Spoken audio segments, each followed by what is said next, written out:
Phase 3 of its... Kia koutou, everybody. Thank you for joining us.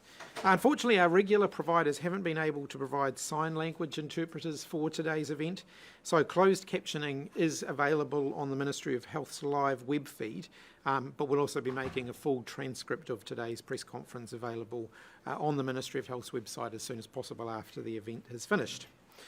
At 1 o'clock today, the Ministry of Health will release its regular update, its regular daily statement, and that'll outline New Zealand's key COVID-19 statistics from the last 24 hours. But ahead of that statement being released, I can confirm that today's community case total sits currently at around 5,000 cases. That's a mix of PCR tests and rapid antigen tests, so can I thank those, there's over 1,000 rapid antigen test results in that, so can I thank the people who have been uploading those results. Well, they'll be in the 1 o'clock statement, the specific numbers. They're being finalised at the moment. Following on from 3,297 cases yesterday and 2,846 cases on Tuesday, this continued rise, and also the number of hospitalisations we have, which today sits at 205, means that we are now confirming our shift to phase 3 of our planned Omicron response. That will happen as of 11:59 p.m. tonight. We've continued to monitor the outbreak very carefully and to consider the public health advice that we've been receiving before we've come to that decision. With the numbers rising sharply over the last week, as we expected that they would, I don't think the shift is going to come as a surprise to many people. Most people have been preparing and gearing up for this moment. Details of the changes and what they might mean for you are being provided on the Unite Against COVID-19 and the Ministry of Health websites. They'll be available from this afternoon. However, I do want to provide a reassurance that phase 3 won't mean any sudden lurch in terms of personal restrictions or movements. That's because our traffic light system has been specifically designed to smooth out these kind of processes. We want to move through the phases seamlessly and relatively smoothly, which is what we've been doing. But we're aiming to keep people safe with as little disruption to their day-to-day lives as we possibly can have. So our priorities now shift to isolating those with COVID-19 and their household contacts to reduce the spread, while at the same time supporting supply chains and essential businesses and services to continue to operate. So we'll do this, in order to do this, there'll be a number of changes that you'll see when we move to phase 3 from midnight tonight.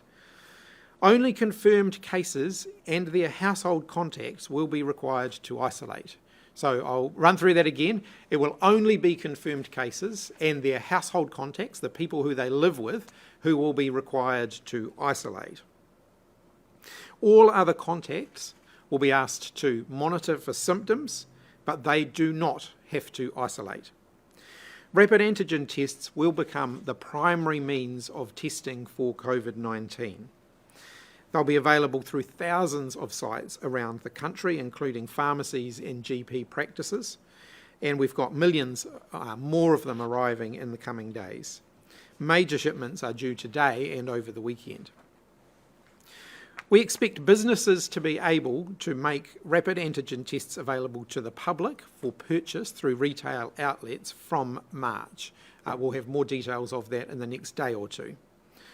We're also now moving to the stance of greater self-management when it comes to COVID-19. That includes the use of new self-investigation tools, which will support positive cases to self-notify their contacts.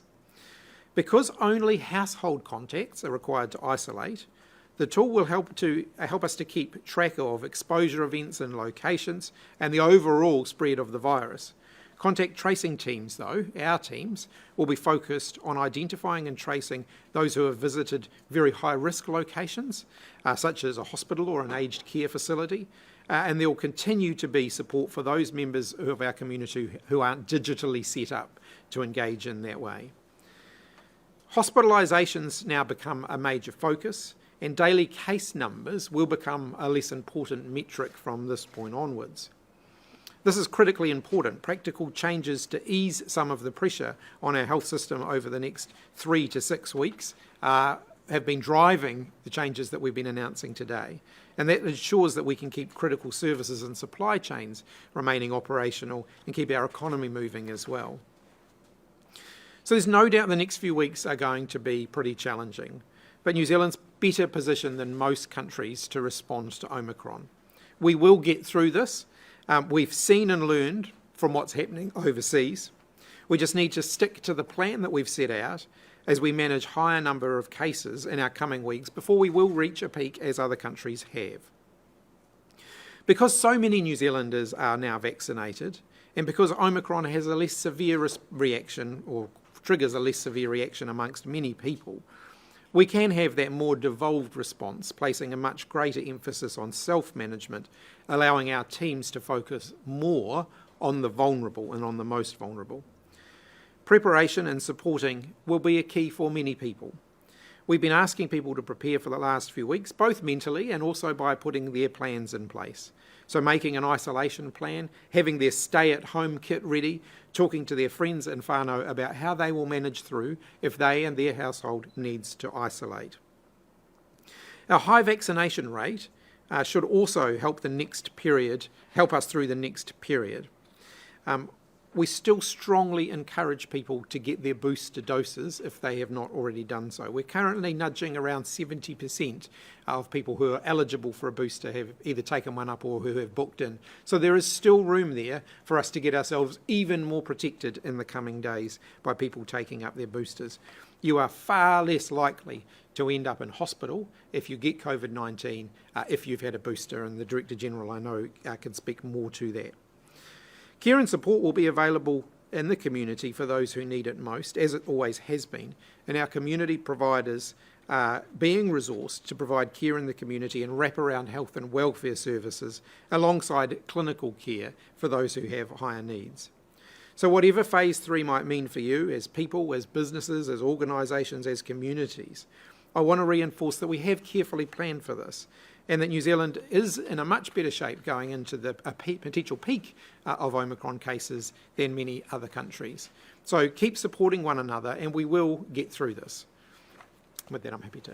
Minister, we go into phase 3 in a few hours' time. Why aren't all of the places that can stock rats not overflowing in preparation for this? Why don't we not have enough stock for people so that we can kick in a few hours' time? We've certainly been making sure that we're getting test results out, test kits out there and distributed around the network. And I'll get the Director General to comment more on that in a moment. In fact, I've realised I didn't hand over to you because I'm a bit discombobulated being in a different environment. So I'll finish answering your question, then I might get the Director General to say a few words before we get into question and answers. My apologies, everybody. But we have distributed rapid antigen tests out throughout the network. We've got more arriving by the day. We are preparing to be able to make them available through retail sales, or to remove the impediments for people to be able to make them available for retail sales. And we might want to come back to that in a moment. But in the meantime, I'll just let the Director General. On that topic. Is it good enough to say to people, don't worry, more on the way when we're going into phase 3 in a few hours' time? Look, they're available for people who need them. They're available for people who need them now to get tested. They are available through the testing network. Sorry, this is very obvious follow to that. We've heard this morning that there is a testing centre in Auckland and Northcote that has been turning people away because it doesn't have enough rats. Why don't community testing centres have enough of those tests? Yeah, and the Director General can provide an update on that specific case. My understanding is that more tests have been supplied to them. We are seeing, of course, a big surge in demand for testing, so making sure that we're getting tests in the right places. The last thing we want is people sitting on big stockpiles of them while there's more demand elsewhere. So getting them in the right places is always going to be a bit of a logistical challenge. But where centres are running out, we're getting more to them as quickly as we can. How many rats are in New Zealand at the moment? I'm happy to.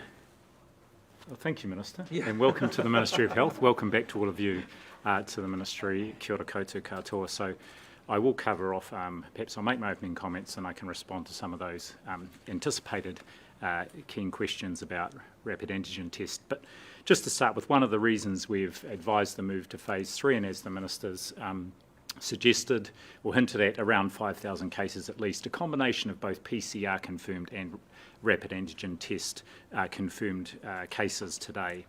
There is increased demand for testing, and the planned move to this phase 3 and the planned move from PCR testing, which has happened over the last couple of days around the country, especially as demand has grown and case numbers have grown at community testing centres, and rolling out more widely over the coming days to general practices and a range of other places, will help ease the pressure on our laboratories so that our PCR testing will be used for people who are unwell or more susceptible, for example, in those who are in hospital, people who are immunocompromised, pregnant people, others for whom it's very important in terms of clinical management to have a specific diagnosis. To speed up the testing process, both symptomatic people and asymptomatic close contacts whose rapid antigen test is positive will be considered a case without the need for a confirmatory PCR test. And again, just to reiterate the Minister's comment, thank you to the people who have already started uploading their positive rapid antigen test results onto My COVID Record, and we will be incorporating those into our daily numbers from here that we do report. People should also advise their employer of their positive result, of course, so that appropriate measures can be taken to identify any potential contacts in the workplace who may need to consider their own movements and so on.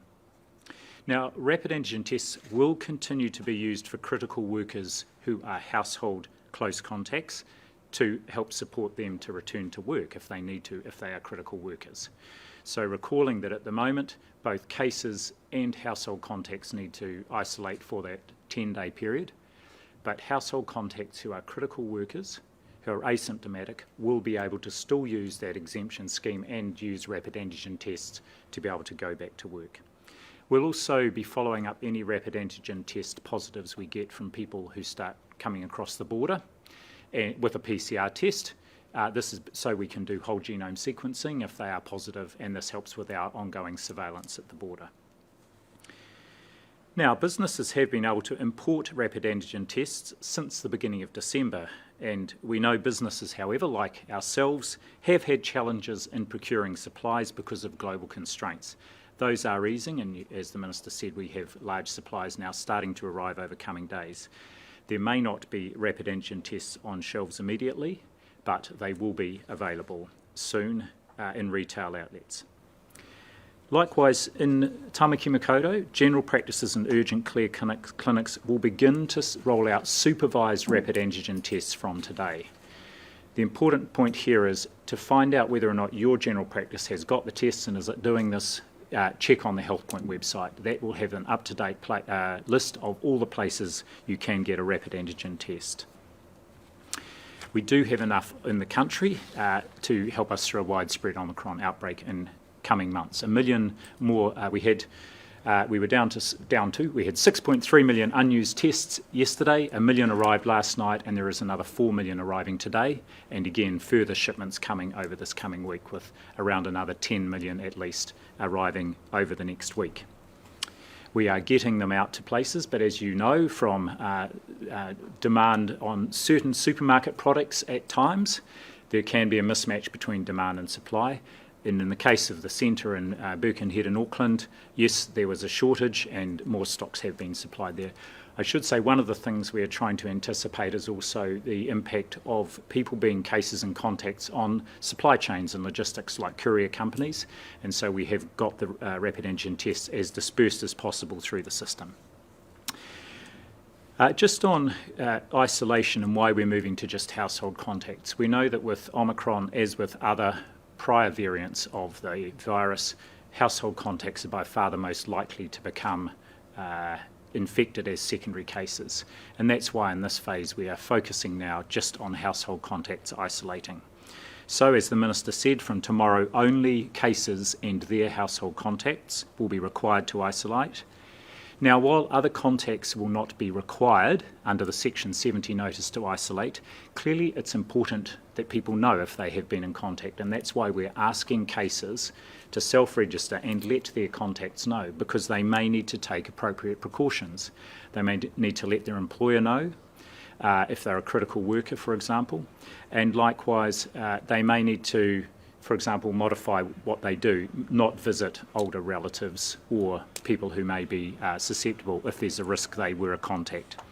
And for everybody, for all of us, this is a time to be really mindful about who you visit over these coming weeks. And it's not the time to go and visit older relatives in aged residential care if you might have been a contact. As we did early in the pandemic, act as if you have COVID and look to protect others around you. Remembering that over a third of people who are infected with Omicron, if they're vaccinated, will not have any symptoms. So it's important we all do our bit there. Boosters, the Minister has mentioned, and what I just want to focus on with my brief comments on this today is our modelling of the low transmission scenario, such as the one that Dr. Gary Jackson at Counties Manukau talked about yesterday, assumes high rates of booster uptake. At the moment, nearly 70% of eligible people have done so. We need to increase that, and recently published evidence just in the last week from studies by the CDC in the US show yet another reason why this is important. There has been some question about whether the vaccine, even people who have had 3 doses, protects from either being infected or from transmitting to others. There are 2 new studies from the American Centers for Disease Control and Prevention that now confirm the vaccine protects against getting infected in the first place, and it's hard to pass the virus on if you're not infected in the first place. And just as that we know, they protect against severe illness. And this is quite profound. One of the studies, which was published in the Journal of the American Medical Association, shows that compared with being unvaccinated, the odds of contracting Omicron after receiving 3 doses dropped by 67%, 2/3, and for Delta the risk declined by a stunning 93%. So yes, 3 doses of the vaccine doesn't just protect from hospitalisation and death, it protects people from being infected by Omicron in the first place. So a highly boosted population here will serve us all well.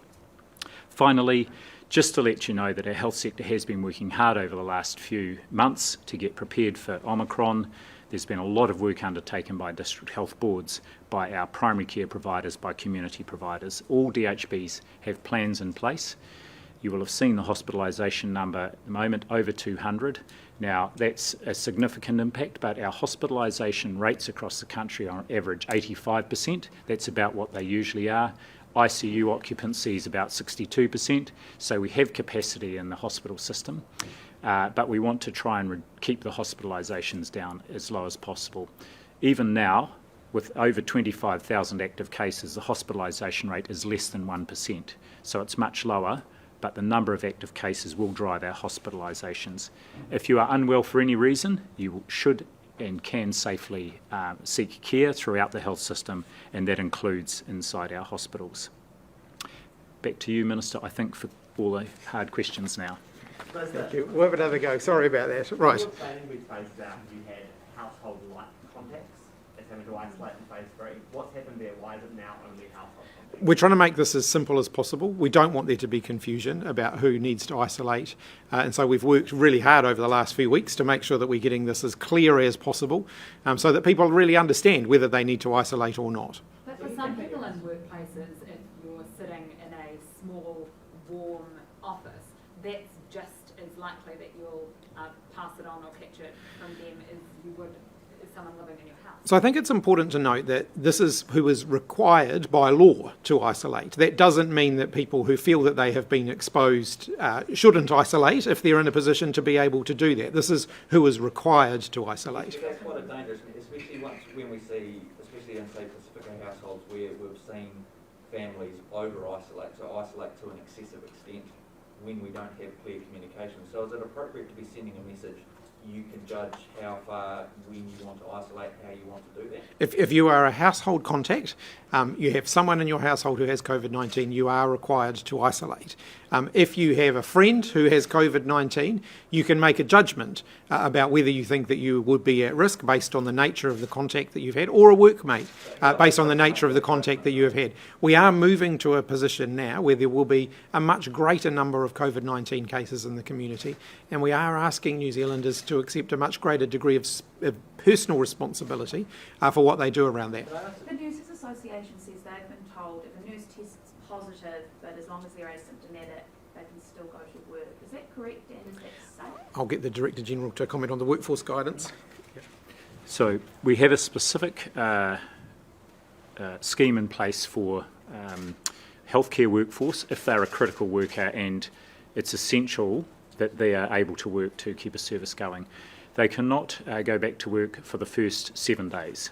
But if they return a negative rapid antigen test on days 5 and 6 and are asymptomatic, then yes, they can return to work 3 days earlier than the full 10-day isolation period. This is perhaps a question for you as well around schools. What's the guidance for parents about sending kids to school? You mean if those children are So if, contacts? Because at the moment, if it's only household contacts, Yes. let's say if a child's in a classroom, can you just give parents the message of what they should be doing? Actually, I think the Minister of Education is very well placed to respond to that question. Again, it is household contacts, people who live with someone who has COVID-19 who need to isolate. I acknowledge that schools will also want to know what they need to do about this. Detailed guidance will be sent out by the Ministry of Education to schools as to how they work through this process. But the fundamental premise remains the same, that if you've got someone in your household who has COVID-19, then you're required to isolate. If you are simply a broader contact of someone who might have COVID-19, you are not required to isolate. But parents, I'm sure, will make judgments about that. I know that schools will make pragmatic decisions about, for example, how they code student absences, where this is the driver behind student absences. So schools are well prepared to work their way through that. Doesn't this create such a two-tier system, though? If you've got parents who can afford to take time off work and keep their children at home, they have such an advantage compared to other kids where parents may be in a job where they can't take time off and their kids have to go to school and there's no requirement for them to stay at home. Look, as a parent, I can tell you it has always been that way, COVID-19 or other illnesses. When it comes to child illnesses or children having to stay home for whatever reason, and schools certainly and early childhood services at the moment are certainly taking a very kind of low tolerance approach, so kids who show symptoms of any sort are being asked to stay home. Actually, that's good practice even if we weren't dealing with a potential peak in COVID-19 cases, and I acknowledge that puts pressure on families, and some families are better positioned to be able to do that than others. It is one of the features of being a parent that when your kids get sick or when your kids have to stay home, you have to find ways of dealing with that. Yes, I have 2 questions to the Director General, if I might. Yeah. Can you explain, because obviously a lot more people are getting COVID-19, the workforce, health workforce is the same size. Can you explain, if I was to contract COVID-19, how I would be told, how I would be triaged, how I would be cared for, how you discern people that are going to be fine at home and people that are going to need hospital level care? Yes, so under phase 3, this is similar to what it was under phase 2, and we did a briefing on this last Wednesday. Essentially, and it's already started under phase 2, many people will be self-managing. So to date, because most of the testing has been PCR, people have been notified since we started phase 2 by text largely, and then a link for them to fill out a form and provide their information. And on the basis of that information that's provided, there's follow-up to determine what clinical or social support they might need if it's indicated. As I say, for the vast majority of people, that is not the case. So that continues into phase 3. For people who don't respond to that text, then there is a mechanism to follow those people up with phone call and other ways to try and contact them to determine whether or not they require any clinical or other support. For people who are uploading their tests onto My COVID Record, because it's a rapid antigen test, likewise that test then goes into the system, and there's a process whereby they will be able to identify whether or not they need any clinical or social support to isolate. So I was going to ask, like Delta is still circulating in the community It is. to a smaller extent. Can you advise whether it's appropriate for Kiwis to act like they might get Delta rather than Omicron, what the likelihood of that is, where it's circulating? To be honest, I go back to my comment that actually everyone should act as we did earlier in the pandemic. You'll remember this specific call. Act as if you might have COVID and behave accordingly to protect others, including using masks and so on and so forth. It doesn't really... it doesn't really matter whether it's Delta or Omicron, although we do know that there's a higher risk of Delta causing people to become unwell and end up in hospital. We are still doing whole genome sequencing of all our hospitalisations, and probably within the next few days we'll have an indication of just what the balance of hospitalisations is between both either Delta or Omicron variants, and that will give us some picture of then what the circulation of Delta is in the community still. Sorry, I'll go to Mark here. You've been asking for several weeks now, the Ministry of Health has been asking for several weeks now for people, particularly in Auckland, not to get tested if they don't have symptoms, if they aren't close contact. Do you think that message is getting through? Have you seen that reflected in testing numbers, or are people still turning up in testing centres and using up resources that could be free for people who need them? We are seeing that message getting through, and we also saw yesterday the impact of starting to roll out the rapid antigen tests in Auckland, so about 40% lower number of swabs taken yesterday for PCR tests across Tamaki Makaurau, and I think around 14,000 rapid antigen tests handed out. But what I would say is, for all of us, the message has been for the last 2 years, and it's served us very well. If you have any symptoms, or if you might have been in contact, then go and get a test. So everybody is having to make that shift. I think that shift is now happening, and of course the use of rapid antigen tests will really support us to make sure we can maintain our PCR and laboratory capacity. What is the alert level system to the traffic light system, red to orange to red, phase 1 to phase 2 to phase 3, quite rapidly in succession? You know, do you think that people might be getting rules fatigue and not be able to keep up with each changing thing around who has to isolate, how you get a test, what kind of test you get, that sort of thing? Well, a comment from me is the reason we keep doing our regular briefings and put out our releases is to try and be as clear as possible, and also the material on our website. I agree. I think especially with this outbreak, it has been a rapid rise over this last 2 weeks, and so we've seen these transitions happen probably quicker than we might have anticipated, but we've tried to be really clear, including by laying out right at the start what the 3 phases were, and then making sure people are aware of what the requirements are very clearly at the start. I just wanted to ask about people who are existing close contacts under the rules that exist right now. Do those close contacts, do they lift at midnight? Yes, they do. So just as when we shifted from phase 1 to phase 2, the new rules came into play. That will be the same tomorrow for people who are currently isolating as close, non-household close contacts under the phase 2 rules, as it were. But so saying, of course, we're encouraging everybody, whether they're required to or not, to just be thoughtful about the risk they might pose to others and take appropriate precautions. That, though, I just wanted to ask. So the protest in Parliament, everyone who's there was deemed a close contact as of 20 minutes ago, or about 30 minutes ago. So in 11 and a half hours, those close contact kind of statuses disappear. What would you expect those people to do? I would expect them to do what we're expecting of all New Zealanders, and that is to essentially do the right thing to protect other people. And that's the reason we've done well to date, is because New Zealanders have done that actually. Regardless of what the rules are, it's still relied on a high level of trust and confidence that people will do the right thing, and they have. And of course we'd ask the same of anyone who's at any location of interest. Minister Hipkins. Why don't we just get any more questions for the Director General, and then I'll come back. How concerned are you about what's happening down the road? You have a big group of people yelling, singing, no masks, all close together. Oh, I'd be as concerned as anyone else, because we know exactly the sorts of things that are likely to spread this virus, and so it puts people there at risk. And some of those people, especially because we know there are lower vaccination rates, will get unwell, and particularly unwell, and that to me puts them at risk, and so I'm concerned about that. There were 2 cases yesterday. Do you know of any more today? I don't know of any more confirmed cases, but if we get an update on that from the local public health unit, we will provide that update.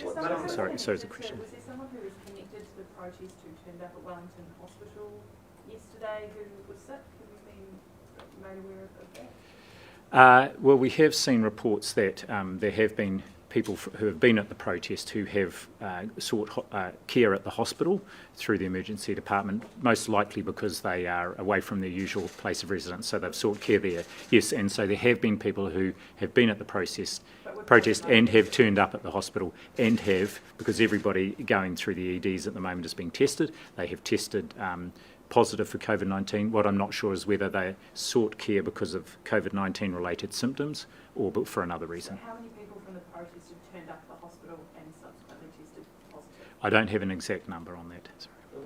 What work has been done to establish a case ascertainment rate? Well, this is something we're looking at. So we're now at this point in phase 3 where we will start to use a combination of data sources to see what our case ascertainment rate is like, and that includes how many people in hospital, which I've talked about, and at the moment our hospitalisation rate is similar to what other countries have seen with Omicron. Obviously our PCR and our RATS tests combined, but also this is where, not so much to quantify case numbers, but to look and see where different areas are. The wastewater testing will show us whether case numbers are increasing or declining. But we won't have a full picture of the total number of cases. You're right, there will be cases out that don't ever make it into our official numbers, but all these things will help us get an estimate of just what the total burden could be out there. Experts talking about the need to determine that rate. You know, colleagues over in Australia, I'm told, had to do that work during their peak, which made it incredibly hard to do so. And essentially experts are saying we need to get that rate ASAP to be able to understand exactly what we're dealing with before we hit mid-March, late March. So do we have an idea about when we're going to understand exactly how many cases or how many infections we're going to have across the board?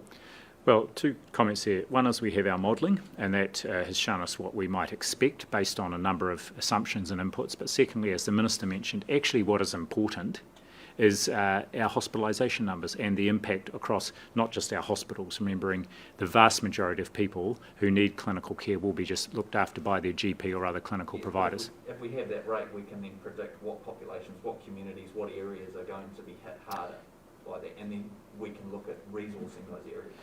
I think we've right through the pandemic used our testing rates and our analysis of what the epidemiology is in different areas, and we now have an epi curve for each DHB each day, so we can see what's happening in each DHB.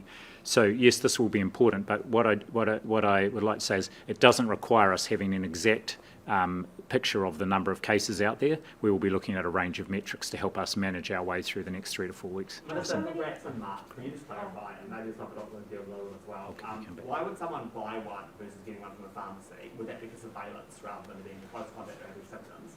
And are you putting in any measures to stop massive price rises? Should people who have money really be able to surveil themselves for COVID, people who aren't? So first message, those who are required to be tested, those who we need to be tested, will have that test freely available. Those who want to test for other reasons, we will be looking to remove the barriers to them being able to purchase their own tests. And we'll be looking to do that very quickly. Will you have any controls on prices, or will people be able to buy the tests? Buy them up large amounts of them? It'd be fair to say we're going to keep a very close eye on what is happening there. Our retailers in New Zealand over the course of the pandemic, I think, have on the main been very responsible about not price gouging when they've had the opportunity to do that. Where a whole variety of things have been in very short supply, but we'll be monitoring it very closely. While you're still there, can you just clarify why on earth you are stopping people at the border right now, given there is 8 cases at the border in Manassa, the 3-hour update we got yesterday, compared to 3,000 cases inside New Zealand? Is there at this point, given Omicron is here, any real moral or political justification for stopping New Zealanders coming home? So look, we are days away from the border, beginning its reopening for Australia, and then very shortly thereafter followed by the rest of the world. We are reviewing the self-isolation requirements for people coming into the country. I don't have an announcement to make on that at the moment. We're getting advice on that about whether people should still need to self-isolate on arrival in New Zealand. We expect to get that advice in the next week or 2. And consider that, and then we'll make further decisions based on that. Right, so there's a chance that self-isolation could be completely gone within the next Within the next month, we'll certainly maybe be making decisions on that. Probably more a question for Dr. Blinfield. How many DHBs have had to make significant deferrals to planned care because of the Omicron outbreak? So at the moment, the only one I know that's made significant deferrals is Auckland DHB.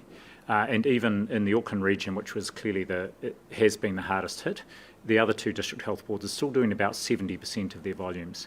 At the moment, I'm not aware that other DHBs, because if you look at the hospitalisation numbers, they're actually small relatively relative to the capacity in the DHBs. The key thing that tends to drive them needing to either defer to defer planned care will be staff, if there are staff who are off because they're cases or contacts. And you haven't been made aware of major staff disruption because of cases in other DHBs?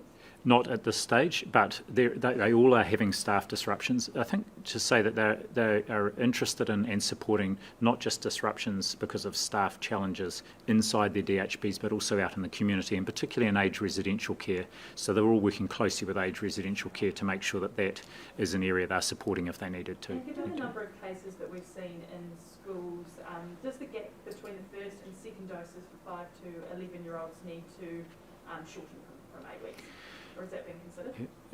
It's already been considered, and we've asked for specific advice on this from our technical advisory group, and they've provided advice now that we should maintain the 8-week gap. There is a good reason for that, and that's why you're seeing most countries who are vaccinating 5 to 11-year-olds are maintaining that 8-week gap, because children, because of their much more attuned immune systems, have a much starker response to that first dose, and then it's also a bigger gap is better for long-term immunity and for reducing the likelihood of some of those rare side effects. And do you think we will get to phase 4 of the Omicron response, and when, if you expect that we will, when do you think that will happen? Well, I don't think so, because I don't think we've elaborated a phase 4 yet, Mr. No? Yeah. No, just 3, I hope. Yeah. Yes. Do we still need to scan if it's only your household contacts? At this stage, yes, it is still helpful to scan. And what I would say there is people can still notify their non-household contacts. Again, I think that's an important point here. The difference is that those people are not required to isolate. But I think it's really helpful for people to know if they have been exposed, because then they can act accordingly to protect others. Where are we at with Novavax in terms of the approval? Yeah, we've had advice. I've had advice from the scientific advisory group. I've passed that advice through, and ministers, I think, are close to making a decision around that. When you say close, days? Can I note, at this point, Novavax has only been approved as a primary course, and of course we've got 96, heading on towards 97% of eligible New Zealanders have already completed their primary course, so it's a very small number that we're talking about here. We're working, there's 2 things. One is the decision to use that has to go through a cabinet process. That's not far off. The other is just securing a supply. One of the issues here is we want to get enough that we can make it available. We don't want to get so many that we end up with a whole lot that we can't use, because that's not great either. And given we are talking about potentially only about 3% of people who could use it was not approved to be a booster at this point, then balancing up all of those things. So we're not far away, but we're just not quite there yet. Do you have any numbers on how many people are isolating at the moment? Is that data that we heard? Yes. We've got a bit of a picture through our contact tracing teams who are actually following up, I think at least 15,000 people who are identified to be self-isolating. But what I'll do is we'll make sure we get the numbers out around who's on our system. There will be others who are self-isolating that are not necessarily in our contact tracing system. Yeah. Just a couple of questions. On MIQ, could international dates, could those travel dates be brought forward at all? We've always left open the possibility of that. In terms of the dates over the next 3 weeks or so, what we know from previous experience working with the airports and with the airlines, they need a reasonable amount of notice period. So if we were going to be shifting any dates, it's likely to be some of those later dates rather than some of the earlier dates, simply for logistical reasons as much as anything else. with with the stepping out of the changes already announced and already being planned for, you will see quite a lot of change in the next few weeks, including some of the people who have been seconded from other jobs into MIQ, for example, will be returning to their more regular roles. So we're talking about ABSEC, police, defence. They'll be returning to their more regular roles as MIQ starts to reduce very steeply over the next few weeks in terms of the number of people who are in it. So we're now in that process. The next couple of weeks are pretty well mapped out, but we've always been open about the fact that some of those further afield dates may well change. Things have moved pretty quickly from phase 1 to phase 3. For those, many New Zealanders, I guess, will be feeling a little bit anxious with the fact that COVID is effectively around the corner now. You don't know where you're going to catch it. What is your message to them? Keep calm and carry on. Follow the advice and follow the guidance that you're being given. So if you have COVID-19, then stay home. Get your household contacts, the people who you live with, to also stay home and follow the guidance that you are given. If you think you might have been exposed to COVID-19, then we're now asking you to take personal responsibility for what you do in response to that. And look for the guidance that's out there and follow that guidance. And just as Education Minister, just on the vaccine mandates for kids at schools for sports, when are those restrictions going to be removed? We're just working our way through exactly how to provide greater clarity here and exactly where the line gets drawn, because no matter what you do, you have to have a line somewhere. So we're just working through the details of that. At the moment, I absolutely acknowledge there are some inconsistencies that are quite stark. So you can be playing a game of sports at lunchtime, but the exact same game with the same people in the same place couldn't take place at 3:05. And so we want to work through that so that we're ensuring that all kids can fully participate in school life. There are still a few issues to work through around the interaction with things like club sport, for example, so we've got to work our way through that, but we want to provide clarity. I envisage that that's not far away. Within the next couple of days, we should be able to provide that. Mark? Just one more on that. Did you get it wrong when it came to these restrictions? No, I think that they've just been interpreted in a way that has meant that some things are being captured that we didn't expect to be captured. Have you given any thought to a system, in addition to, or instead of allowing private sales of rats, a system like the UK where you can get 7 tests every 3 days, everyone can do it for free, and in Scotland people are advised to take 2 rats a week, regardless of whether they have symptoms, and to take them before they go socialise. It's just a much higher level of surveillance to actually catch, not every case, but do a lot better of a job. Look, at this point I'm really comfortable with the testing arrangements that we're putting in place. I wouldn't rule out in the future making tests more widely available for other purposes, including more surveillance, but not at this point. So will there be a testing requirement for household contacts? Yes. Yes. So when will they need to be tested? And can you explain a bit how the self-release after 10 days happens? Does the case need to have a test to kind of confirm that they're okay? Or do they just, 10 days after they test positive, they're good to go? Yeah, so a case can release after 10 days, so they don't need to have any test to release. They can self-release, and likewise household contacts will be required to have a rapid antigen test day 3 and then day 10 and return a negative test and then be released.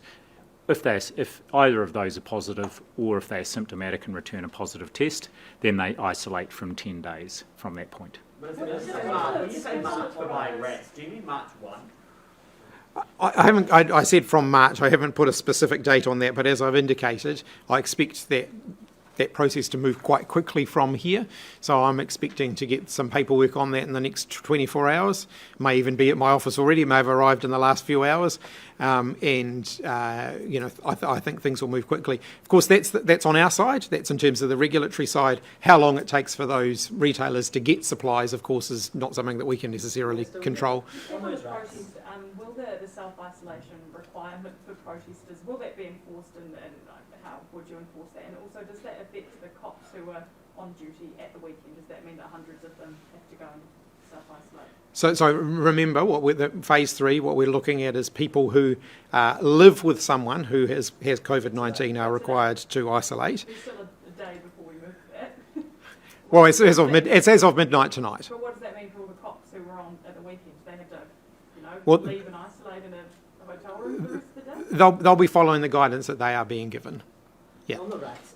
So can you pledge that rats will be available to buy before the peak of this outbreak or not? Well, we don't know when the peak of the outbreak might be. Well, because you haven't got organised and getting rats in time. Well, no, I don't think I don't think that's fair or true at all. We've got rapid antigen tests available for the people who need them, and so they are available now, and they're available as of today.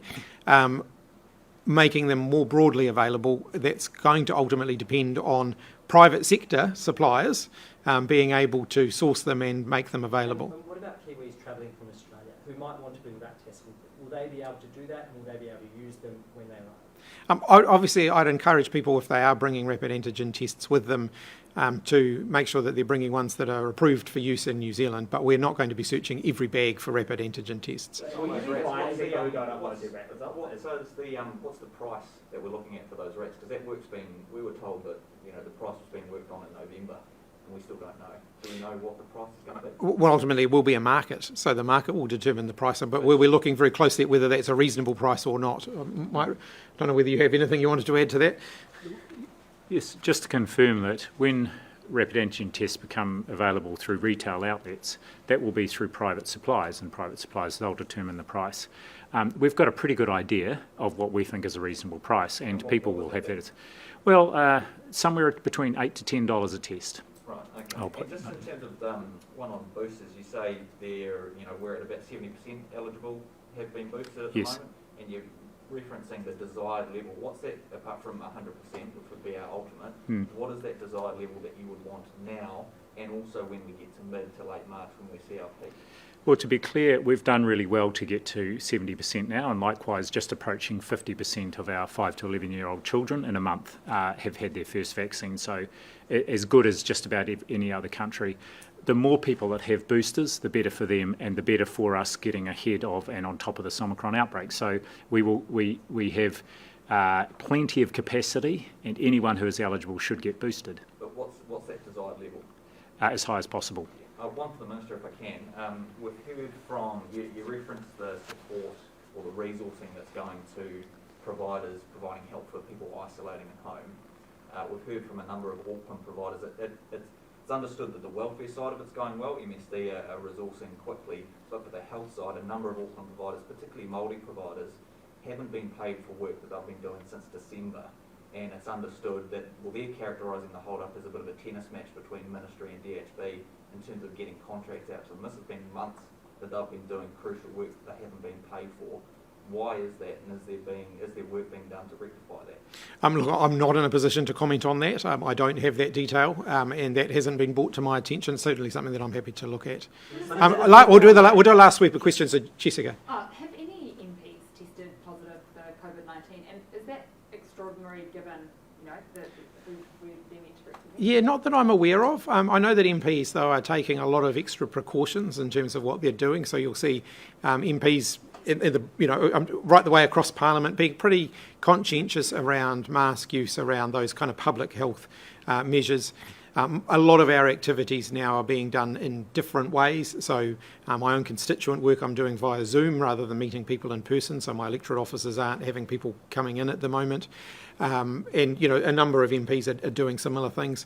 Events, I think we're being a bit more selective about the sorts of events that we're attending just at the moment while we're in this peak. And I think that's probably fair to say of all MPs from right the way across the spectrum. But it is only a matter of time, though. I think we're bound to see COVID cases. If you look at, MPs are travelling all of the time, they're out and about. It's only a matter of time, I think. Minister, to the Director General, so 5,000 cases today, public health experts and the testing positivity rate suggests that it's an undercount. Do you believe that there's much more COVID in the community than the 5,000? And if so, what's a rough estimate? Yes, we know, and even in earlier outbreaks, we've known there have been more cases than perhaps our testing might show. I don't necessarily want to give a rough estimate, but our positivity rate today is about 11%, still well below what we've seen it go up to in other countries. I think Australia's is still, or New South Wales is still at about 30%. So it's a reasonable estimate, and again, as we get those rapid antigen tests out there with the higher incidence, and we will see those being more accurate, then that will give us a pretty good picture of the number of cases out there. I think something that, we can expect that there will be a significant number of cases we will never find because of many people don't have any symptoms, and so they won't seek testing in the first place. Minister, do you fear we'll run out of rats? No, I don't. I'm very confident in our supply, actually. Last two questions. So we have one over here and one over there. Everyone rats, they don't really have daily updates or weekly updates anymore, so there's time for questions.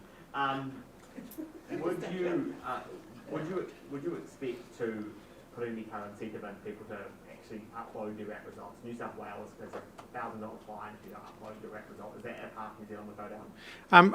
I wouldn't rule things in or out at this point. What we're seeing already, if you look at the numbers today, we're already seeing a good number of people doing this. I think people, New Zealanders right the way through the pandemic have shown that on the main, they want to do the right thing. And I expect that overall approach is going to continue. And on the rat supply, some people might not want to pay the $18 or possibly more if the market goes a bit crazy. But still be able to give them free if they're symptomatic, right? So what's to stop them just going on to a pharmacy and saying, look, I have a fever? Would that be a problem? Again, I think we're placing more trust in New Zealanders in phase 3 to do the right thing. In terms of self-release, sorry, I just wanted to ask a follow-up on that. If people within a family, if more than one person gets sick, does that reset the family's 10-day period to 0? Could there be a family that has to self-isolate for 30 or 40 days if every member keeps getting it? No, it doesn't. And since the start of phase 2, that has applied. So the 10 days for the household contacts starts when the first case is either diagnosed or their symptoms start. If the household contacts don't return a positive test, then they are released after 10 days, even if another household member subsequently turns positive. Had you given any thought to regionalising the phases? There's been some people who've asked why, say, the South Island needs to go into phase 3 when some people would have preferred to have the phase 2 rules. We haven't thought of regionalising it, and one of the things we've seen is that all areas of the country will move very rapidly in the direction. We saw Southern, within the space of a couple of days, go from a very low number of cases to one of our highest test positivity rates and one of our highest case rates in the country. All right, thanks everybody. Thank you. Thank you. Cheers.